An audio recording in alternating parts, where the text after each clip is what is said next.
This video has been sponsored by the Dollar Shave Club. Want top of the line razors for $1? Stay tuned to find out how.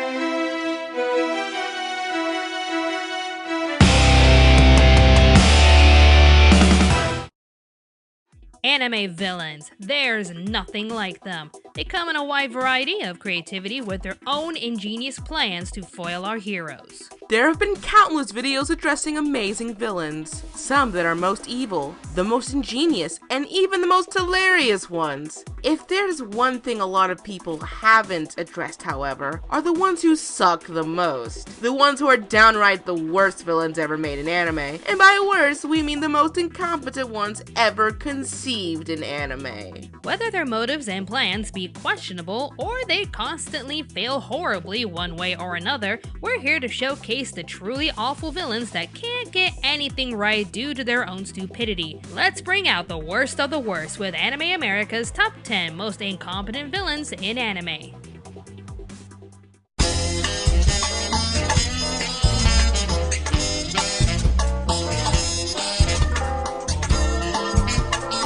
Number 10.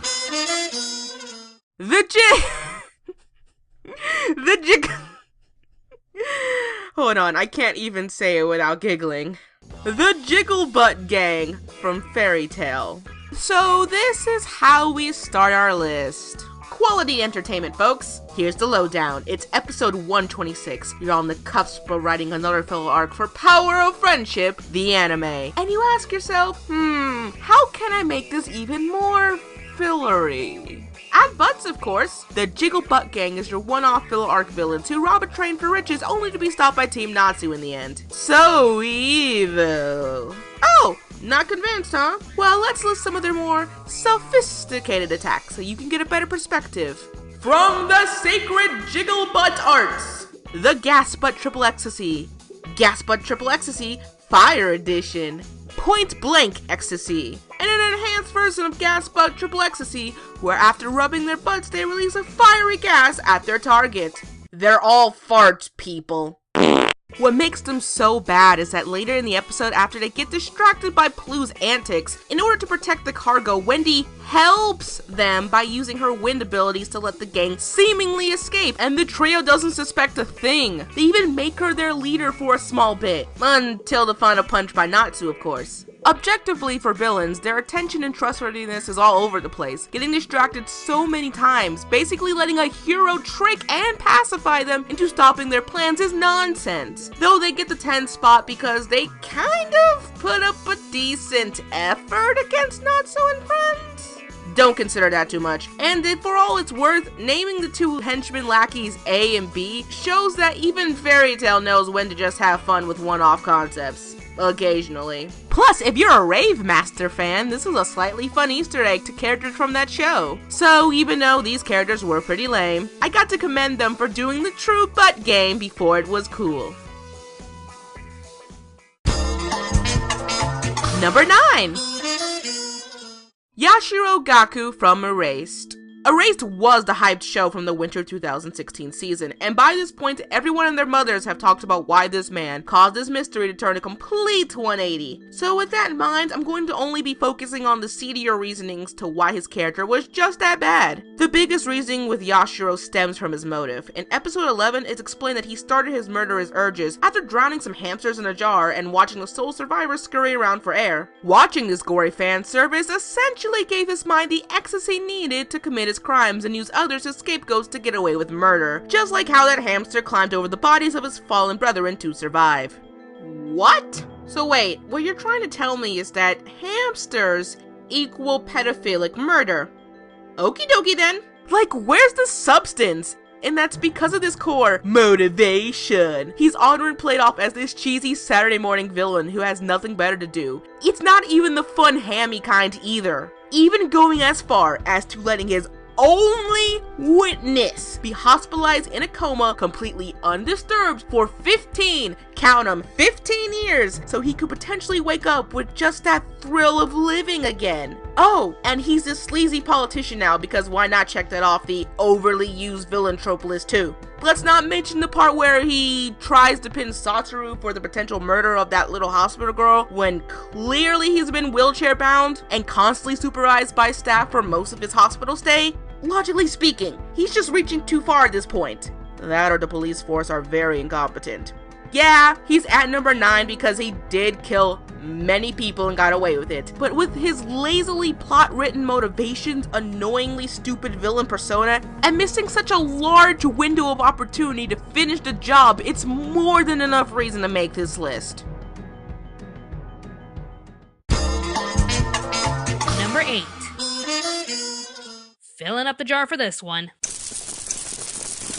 Nobuyuki Sugo from Sword Art Online. Surprisingly enough, this bastard got a lot of nominations, and not just because he's Mr. Rapey McPurface here. It's mostly because there was so much buildup for this maniacal psychopath with very little payoff. He found a way to manipulate the game and keep Asuna all to himself. His selfish motives and despicable tactics are literally making our hero suffer. He comes off as a cunning and manipulative bastard that it made us all wonder what would the ultimate confrontation against Kirito be. But... Stop it! Suko! Are you kidding me? You found a way to kidnap a human being in a video game and you're gonna just stand there and mess with Kirito? You've got him pinned down! Either finish the job or pull a bullshit Mario move by glitching to another location and leave a note saying your fucking princess is in another castle. But no, this slimy villain is measly reduced down to a stupid gloater, which makes an easy victory for our overpowered hero. What's even worse is his confrontation with Kirito in the real world. All I'm saying is, for a guy who's supposed to be smart and really wants Kirito dead, why confront him with a knife when you could have done this? Am I wrong? Seriously, am I wrong? Play that again. Hannah and Lark are going to kill you. I filled the jar. Let me have this. Some genius this guy turned out to be. A grown adult who can hold someone hostage in a virtual realm is now cowering in a parking lot because a teenager beat him up. What a pathetic dumbass. Number 7. Yuri Killian from Kaleido Star. So let me get this straight. Yuri's father was an acrobatic star who performed amazing acts in his lifetime. Unfortunately, when he tried to perform a somewhat impossible stunt, he choked up and dies during the stunt. This tragedy boils within Yuri as he vows to end Kalos' career as he blames him for his father's death. So what does he do to seek ultimate vengeance? He follows his father's career and becomes the best performer Kaleido Star has ever had. Sure, that'll show them. Then as he becomes rich and famous, he proceeds to purchase the rights to Kaleido Stage and fires everybody. Okay, that's a bit better I guess, but what will he do with the stage now? Well, instead of showcasing amazing stunts and acrobatics, he'd rather play it safe and base all of his acts on illusions and spectacles just so the performers can have a safe act. Boring! This guy has mixed motives. Yes, he wanted to ruin Kalos' reputation and make a safer show where performers like his dad won't have to die ever again, but he forgets what really makes Kaleido Star what it is. The performers want to test their limits, even if it kills them. And when the audience is given weaker materials, they're not going to fork over their money. He wanted to take down Kalos and his stage only to run back and beg for their help because his new show sucks. Yuri, you really didn't think your vengeance through, did you? Number 6. Emperor Pilaf from Dragon Ball. A literal running joke that'll never die. Emperor Pilaf started off as Goku's first villain as he vows to take the Dragon Balls for himself so he could one day rule the world. Along with his minions, Mai and Shu, they try everything in their power to get the Dragon Balls before Goku can, but fails miserably every time. At one point, they really did manage to steal all the Dragon Balls and were close to getting their wish, until Ulan steps in first to make the wish for the most comfortable pair of underwear. You'd think that it would all end here as they witness Goku's terrifying transformation, but he'll make an appearance every once in a while just as filler. Okay, being a dumb villain is one thing, but pointlessly using fillers to make a comeback attack is inexcusable. The worst crime they ever did commit was making a ridiculous obstacle for Goku and even us to endure by turning him into a child by accident, thus starting the most annoying story arc ever built in Dragon Ball's history. The oh-so-not boring adventures of Goku, Trunks, and Pan. This entire waste of animation could have been spared if Pilaf just retired already. But nope! He'll never leave and will continue to be an annoying villain. Number 5. If there's one thing the classic villains from Sailor Moon never learned was the importance of teamwork, cause these idiots are f***ing backstabbers. I was just about to nominate the majority of henchmen from the classic Sailor Moon series because there wasn't a single season where there was no backstabbing whatsoever. But if there was one group that just has to take the cake, it would definitely be the Bitches 5. I said that right. Not once did these girls ever work together on anything. Each and every one of them wanted one thing, and that was Dr. Senpai's attention. Shortly after Kaori Knight temporarily dies, Uriel is found in the background just waiting to take her place. The more times she fails, however, we see Mehmet bitch about her to the other girls and even goes as far as to sabotage Uriel's car with acid-laced snails, thus causing her to drive her vehicle off the cliff. But once again, we get more backstabbing when Mehmet uses a device that overpowers the Sailor Scouts, only to be sabotaged by Taloo. Mehmet could have won the fight if Taloo didn't come around and pull her plug.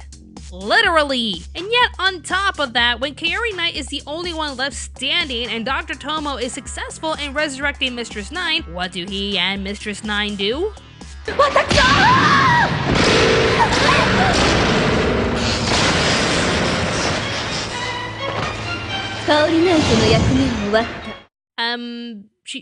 could have been some help, you know.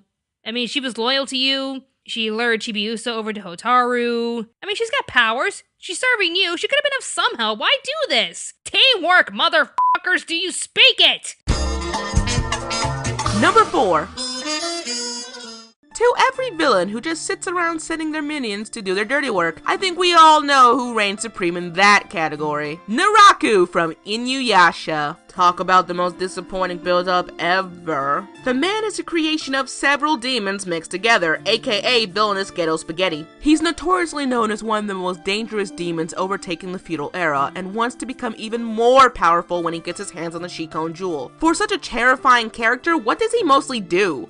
He sits on his ass a lot and sends his minions to do his job. With nearly 200 episodes featuring this guy being the main antagonist, you'd think he'd do more, but he doesn't. He travels from one spot to another, getting comfy and sending his minions to do everything. On top of this lazy attitude is the final result when he actually consumes the entire Shikon Jewel. Instead of using his unstoppable powers to tear our team apart, he rather played mind games to mess with them and confuse them with more illusions. That is just sad and downright disappointing. And at the end of it all, he reveals that his one wish from the Shikon Jewel was to make Kikyo's heart his. Not sure if too lazy to put in the effort for her or accurately showed the right amount for someone like Kikyo. With how they both treat other people and how annoying they really are, they deserve each other so they can both die in a fire. Number 3. Dr. Eggman from Sonic X. Yep. For all of you guys who've asked us if Sonic X is considered an anime in our eyes, then this is your answer. Of course, if you haven't been living under a rock this whole time, you obviously know about Eggman's history in gaming. But there are some notes to be had in his anime counterpart. Similar to his Archie comic roots, this Eggman has a rather lighthearted, friendly rivalry with Sonic to go with his mortal enmity. You could say that he's the most sympathetic yet flamboyant Eggman across all media. I mean, he will kidnap and even inflict a little harm on these furry freedom fighters, but he would never be the one to take it too far, on humans or animals alike. One time, Sonic is getting the snot beaten out of him by one of his egg robots, and not only does he ask Sonic to simply surrender, he orders his robot to take a break because he feels bad for the guy. He even once saved the unconscious hedgehog at the beach in episode 53. Also, it doesn't help that this Eggman knows he's in an anime and constantly breaks the fourth wall, alluding to Sonic and friends that they'll just escape his death trap somehow. Comparing him to his game counterpart, he's obviously not the dumber of the two, but it gets there sometimes. I mean, he's not as bad as the original Sonic the Cartoon Eggman, but definitely not up there with Sat AM Eggman. But he's not as clever as the Sonic Boom Eggman. Regardless, this Eggman gets all the unique charms of a lame villain. He loves to show off at the cost of losing. He uses his love of baseball of all things to pit Sonic and company against his team of robots for a Chaos Emerald that he already had. And he's afraid of roller coasters. Yep, roller coasters. This Eggman is bad at his job, to the point where I don't know sometimes if he's earnestly desiring to defeat Sonic or just doesn't know what else to do in this world. But who knows? Just because he's a bad villain though, doesn't mean he can't be a fun one, and I appreciate him for that. Number 2. Luke Valentine from Hellsing. If there's one statement that truly defines this character, is this: all talk and no show. Valentine came off as a badass vampire that the likes of Alucard could properly oppose. He was so full of himself that he was truly confident that him and his team could take down the entire Hellsing organization. Using his lackeys to get them inside and leaving his brother Han to tackle the entire building, Luke makes his way to greet the one and only Alucard. Here he is boasting about how great he is and how he's going to single-handedly take down the so-called powerful vampire. Impressed by his speed and technique, Alucard is thrilled to have a challenging adversary and decides to take things up a bit. Regenerate your legs, stand up, pick up your gun and attack me, do something! The night is still so young, and the real fun has yet to start. A monster! Oh god, you're a monster! I see. You're just like the rest. Really? Did he really not know how amazingly powerful Alucard is? I know this part of the story was to show how badly Alucard wants a proper fight after waiting many centuries for one. I feel so bad for him wasting his time. All of this talk and you cower away when things were about to get interesting for you. Okay, let's just calm down. Alucard is not mad. He's just disappointed. And now he's gonna eat you. Nom nom nom nom nom. Funny how Luke earlier referred to Alucard as a dog for the Church of England, only to literally become dog food himself. A truly inept villain who bit off more than he could chew. Before we move forward, here are some honorable mentions.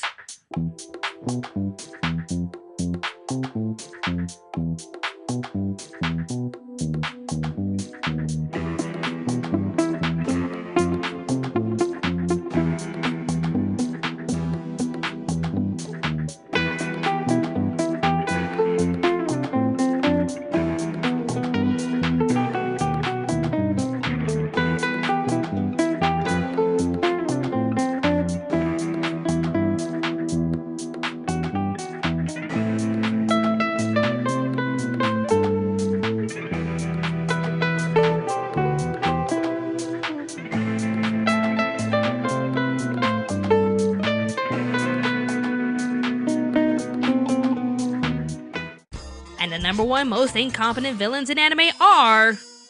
You ever heard of that saying, beating up a dead horse? Well, try beating that horse for 20 straight years. Oh, you knew this was coming.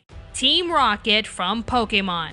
While a lot of you suggested just Jessie and James with Meowth, you forget to think about the bigger picture. Team Rocket starts off as the first antagonist for Ash and his team to face. They're the notorious corporation willing to commit dirty deeds and downright steal Pokemon to make their company stronger. They claim to be unstoppable, only to have children easily take them down. For a children's show, that's fine. We're not expecting anything ingenious from a children's show. But here's the thing, other shows do a little something called switching their team around, meaning they send numerous villains to take down our heroes. In Pokemon's case, for the most part, it is just Jessie and James, the most incompetent and downright pathetic members of the organization, and they're never fired or traded out for someone else. Doing this for the first couple of seasons is fine, but why keep them as the main obstacle for every new series? After all these years traveling around the globe, catching numerous Pokemon, why keep them there? For a show that features a variety of Pokemon, they really do seem to lack a variety of characters. Every new season of any other show would feature new villains and new challenges. Even the Pokemon games can tell you that having new surroundings and new villains to face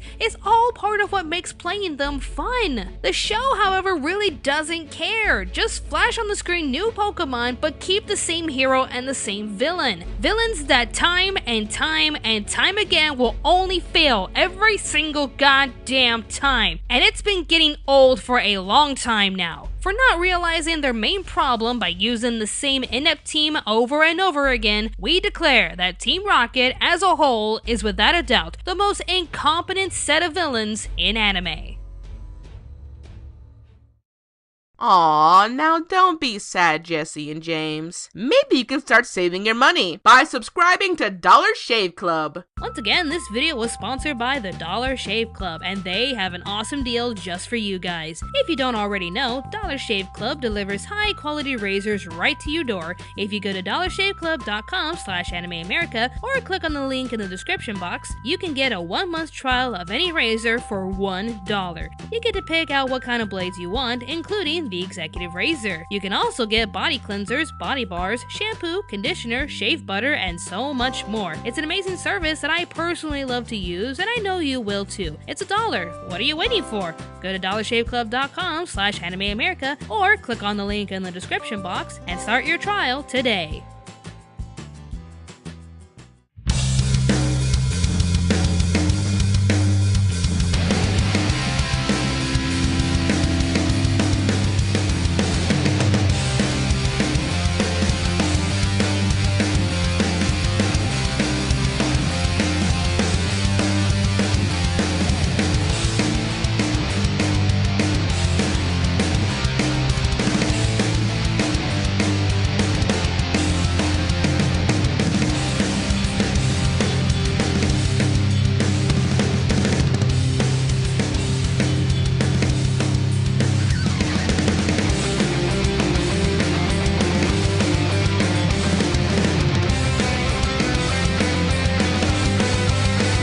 Question for you, the audience, is which anime villain do you think is bad at what they do? Leave your answers in the comments down below. Thanks everybody for watching our video. If you wish to keep up to date with Anime America events, be sure to follow us on Facebook, Twitter, Instagram, and even Tumblr. If you want to support this channel, be sure to click on the notification bell to keep up with our video uploads, as well as liking this video and sharing it on any social media platform you choose. If you wish to support us financially, we have a Patreon page with numerous rewards to fit your budget, as well as sell posters on Store Envy and t-shirts on Teespring. Don't forget to subscribe to Anime America for more awesome reviews and top 10 lists. We also have a sister channel called Pop Spectrum where we review anything in pop culture. Thanks again for watching and stay tuned to Anime America.